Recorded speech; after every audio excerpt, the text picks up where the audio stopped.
Olá, nós somos o GastroPed Talks, o canal da gastropediatria da Unicamp. Nós somos Dr. Lucas Rocha Alvarenga, doutora Natasha Silva Sandi e doutora Maria Ângela Belomo Brandão. O GastroPed Talks é um canal sobre gastroenterologia, patologia e nutrição pediátricas, com foco em profissionais de saúde, em que vamos discutir temas e evidências atuais com base em guidelines, artigos científicos e entrevistaremos profissionais de destaque na área. Olá a todos, o tema de hoje é alergia à proteína do leite de vaca, a BLV, e para começar, eu vou apresentar o Consenso Brasileiro sobre Alergia Alimentar de 2018, publicado em duas partes, na revista Arquivos de Asma, Alergia e Imunologia, que é o periódico oficial da Associação Brasileira de Alergia e Imunologia, a ASBAI. O próprio local de publicação desse consenso, ele já nos sinaliza, né, que essa é uma área que a gente divide com os colegas alergistas e imunologistas, e eu diria até que, na verdade, são esses colegas que manejam a maior parte das alergias alimentares, principalmente aquelas com manifestação de maior gravidade. Como nós somos o GastroPed Talks, o nosso foco vai ser nas manifestações ou entidades gastrointestinais, sobretudo a alergia à proteína do leite de vaca, pela importância epidemiológica que essa tem. Uma breve introdução conceitual. As alergias alimentares, então, constituem as reações imunológicas a alimento.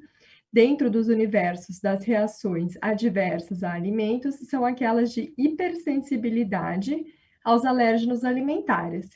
Estes são, em sua grande maioria, glicoproteínas hidrossolúveis com um peso molecular de 10 a 70 kilodaltons. É bastante importante diferenciar alergias alimentares de outras reações adversas a alimentos, como exemplo, intoxicações, ou intolerâncias, como seria o caso da intolerância à lactose. Dentro das alergias alimentares, pediatras e gastroenterologistas pediatras tendem a focar naquelas com manifestações gastrointestinais, embora pediatras também tratem outras como manifestações cutâneas, mas as nossas alergias, aquelas que nós manejamos, elas são principalmente não IgE mediadas ou mistas, mediadas por IgE e por célula. Um ponto importante a ser notado a respeito desse tipo de manifestação é que, apesar de serem reconhecidas como entidades clínicas há muito tempo, elas têm sido estudadas em âmbito científico, em termos de publicações, artigos, recomendações e consensos, há relativamente pouco tempo. A maioria das publicações data depois de 2013 para as alergias não IgE mediadas, o que é um cenário bastante diferente das alergias IgE mediadas. A fisiopatologia dessas doenças permanece relativamente desconhecida, apesar do mecanismo global, né, ser classificado como não IgE mediado, mas ainda temos muito a aprender. Falar sobre a epidemiologia das alergias alimentares como um todo é muito difícil, porque os dados são bastante conflitantes e variáveis. Dependem da região que está sendo estudada, hábitos culturais, alimentares, da idade que nós estamos discutindo, do mecanismo subjacente, do método diagnóstico. Então, aceita-se que globalmente a prevalência de alergia alimentar é aproximadamente 6% nos menores de 3 anos e 3,5% nos adultos. O alimento causador da alergia também varia bastante conforme o mecanismo em questão e conforme a idade que nós estamos discutindo. Na infância, a maioria das alergias, elas são transitórias, menos de 10% persiste até a vida adulta, e os principais alérgenos são o leite de vaca, o ovo, o trigo e a soja. Menos de 10% dos casos a infância então persiste na vida adulta, e na vida adulta nós temos mais alergias persistentes e alergias a castanhas e amendoins, peixes e frutos do mar. E por que que alguém desenvolve alergia? Como quase tudo em medicina, é uma mistura entre genética e meio ambiente. O fator genético, ele parece ser mais forte, mais importante nas alergias mediadas por IgE. Mas ainda hoje, uma história familiar de atopia permanece como o principal fator preditor do risco de alergia alimentar. Quando nós discutimos especificamente as alergias não mediadas por IgE, aí os fatores ambientais parecem pesar mais. Sobretudo, aleitamento materno como fator protetor, ou o contrário, a privação do aleitamento materno como um fator de risco, com consequente uso de substitutos do aleitamento materno. O tempo de introdução de alimentos sólidos ou complementares é um fator bastante interessante no estudo dos fatores de risco, porque houve uma mudança de paradigma. Nós mudamos de um conceito de que a gente achava que precisava atrasar, né, a introdução desses alimentos que eram ditos potencialmente alergênicos, para um aprendizado de que, na verdade, isso deve acontecer dentro de uma janela de oportunidade. Há um grande interesse sobre microbiota e, especificamente, desbiose como potenciais mediadores do desenvolvimento das alergias não IgE mediadas, e estes também constituem um interessante alvo terapêutico. De todos os fatores que eu citei, a alimentação da gestante e da nutriz é possivelmente o fator mais controverso em relação a ser um fator de risco ambiental para o desenvolvimento de alergias. Então, o que causa alergia, como foi dito, uma glicoproteína, uma fração proteica. Um mesmo alimento, ele pode ter mais do que uma fração proteica que causa alergia. E isso está muito bem explicado, documentado e resumido no consenso. Qual que é a importância disso?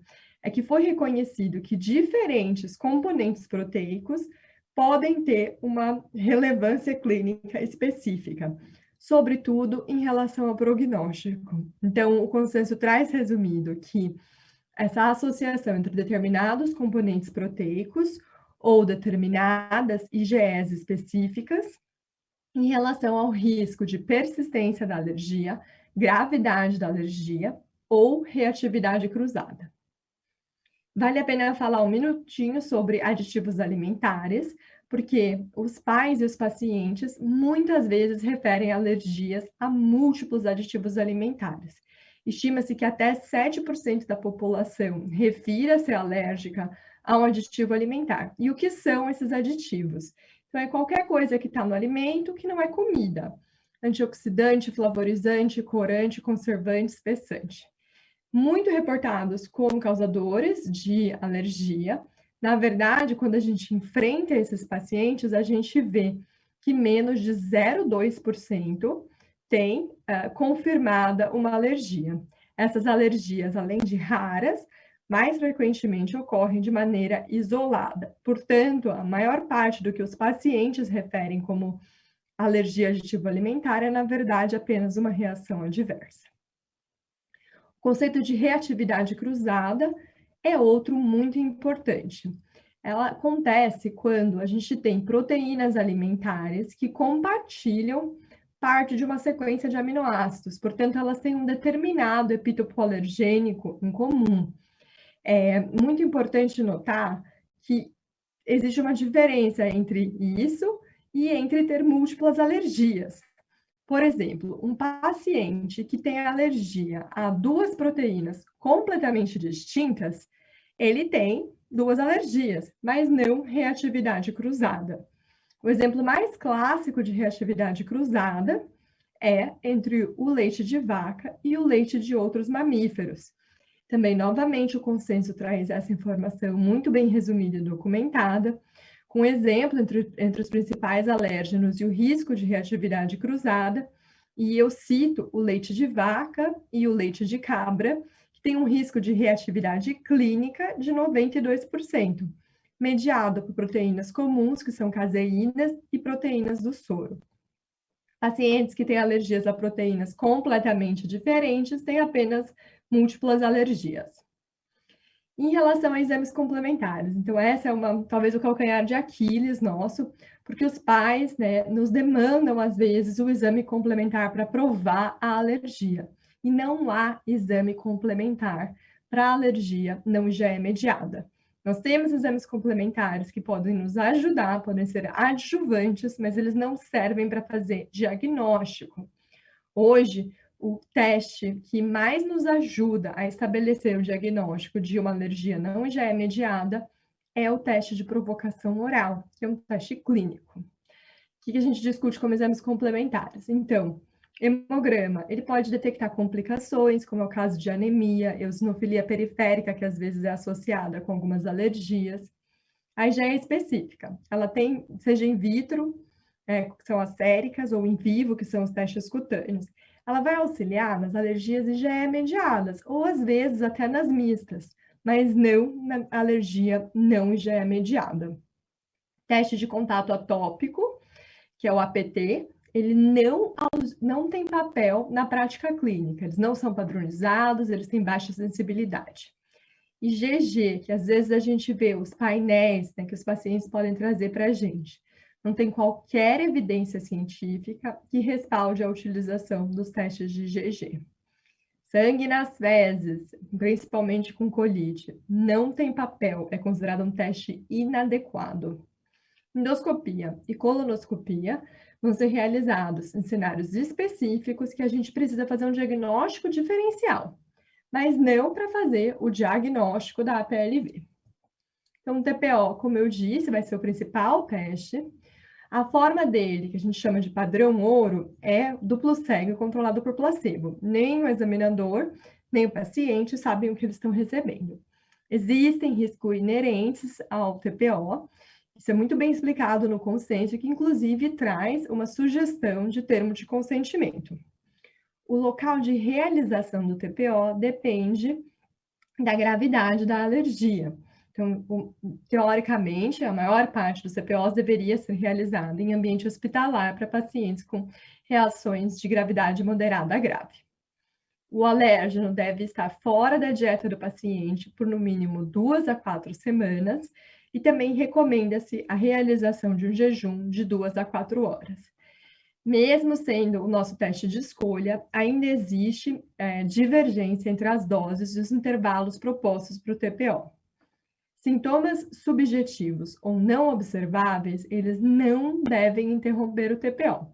Se for, lógico que vale observar, vale considerar o que o paciente falou, o que o pai falou, porém pode atrasar a próxima fase do TPO, mas se nada for observável, não se deve interrompê-lo.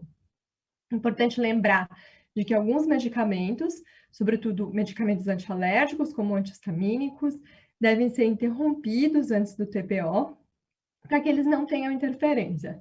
E o consenso brasileiro traz isso resumido na forma de tabela, né? E o tempo de intervalo relaciona-se à meia-vida do medicamento. Então, as manifestações ou entidades gastrointestinais de alergias alimentares, elas são várias, né? Então, o consenso descreve 10, e é claro que eu não vou conseguir ter o tempo de discutir todas, portanto, eu vou focar nas não IgE mediadas e naquelas de maior importância clínica, não IgE mediadas e mistas. Começando pela cólica do lactente ou pelo choro excessivo. O guideline, o consenso, ele vai na veia e crava um conceito muito importante de que a alergia alimentar só pode ser aventada em situações de cólica do lactente ou choro excessivo, em situações graves, em que as cólicas estão associadas a outras manifestações gastrointestinais ou dermatológicas. Vale notar que existe uma ferramenta, que é o COMIS, o score de sintoma relacionado ao leite de vaca, que traz, então, um resumo dessas manifestações e considera o choro como uma potencial manifestação de APLV.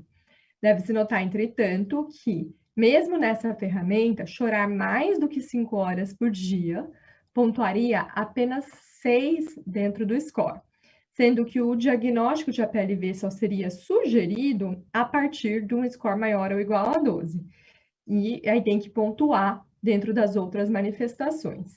Esse score maior ou igual a 12, ainda assim, teria que ser confirmado com uma resposta à eliminação do agente, do leite de vaca, seguido de um teste de enfrentamento.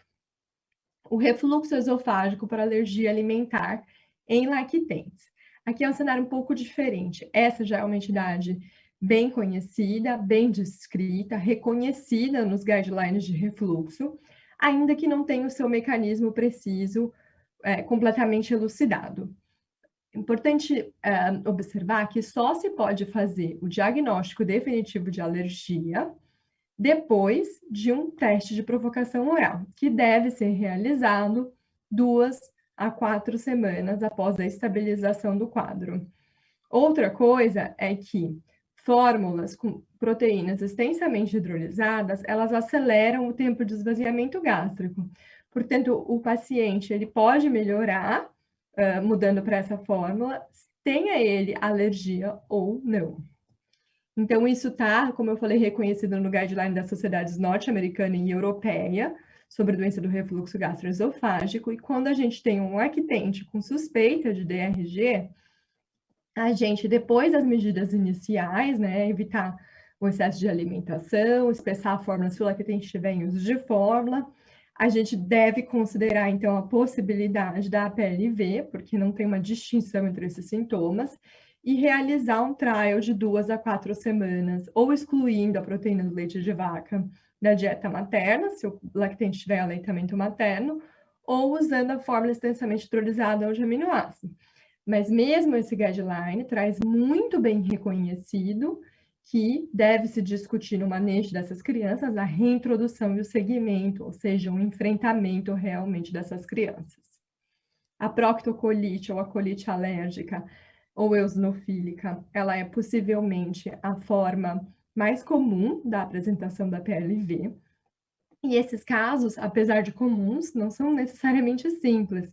Na verdade, a gente vê uma mudança da epidemiologia, com um maior número de crianças alérgicas, com um número de crianças alérgicas que não se torna tolerante, e com uma crescente proporção desses casos em lactentes que estão em aleitamento materno. Há uma leve predominância no sexo masculino, 60%, e a maioria dos casos, 80%, inicia-se no primeiro semestre de vida. De uma forma geral, essas crianças, elas não têm comprometimento do estado geral, e a gente sabe que o desaparecimento do sangramento, ele acontece até dias a semanas depois da exclusão da proteína. E aqui entra uma impressão nossa de que antes essas crianças talvez respondiam mais rápido e que agora a gente vê que isso demora um pouco. Mas antes de 2 a 4 semanas da exclusão do alérgeno, a gente não deve considerar que não houve resposta. A fórmula de proteína extensamente hidrolisada para lactentes que não estão em aleitamento materno vai ser eficaz em mais de 90% dos casos. Mas o consenso sugere que uma criança que estava em aleitamento materno, quando desenvolveu alergia, em que persiste a colite, se ela precisar de alguma fórmula que se considere o uso de fórmula de aminoácidos. Não posso deixar de reforçar, fazer IgE específica ou fazer pesquisa de sangue das fezes não tem nenhum papel no manejo desses lactentes com colite alérgica. A tolerância oral, na maioria dos casos, acontece até os 12 meses de vida. E muito brevemente, esofagite eosinofílica. É, então, uma entidade clínico-patológica que predomina no sexo masculino e em pacientes com antecedente pessoal de atopia. Clinicamente, esses pacientes têm disfunção esofagiana que se manifesta em idades mais jovens, como dificuldades alimentares e sintomas de refluxo, e em crianças mais velhas e adolescentes, um pouco mais específico, disfagia e impactação alimentar. Histologicamente, eles precisam ter o grande marcador da doença, que é a inflamação com 15 ou mais eosinófilos por campo de grande aumento.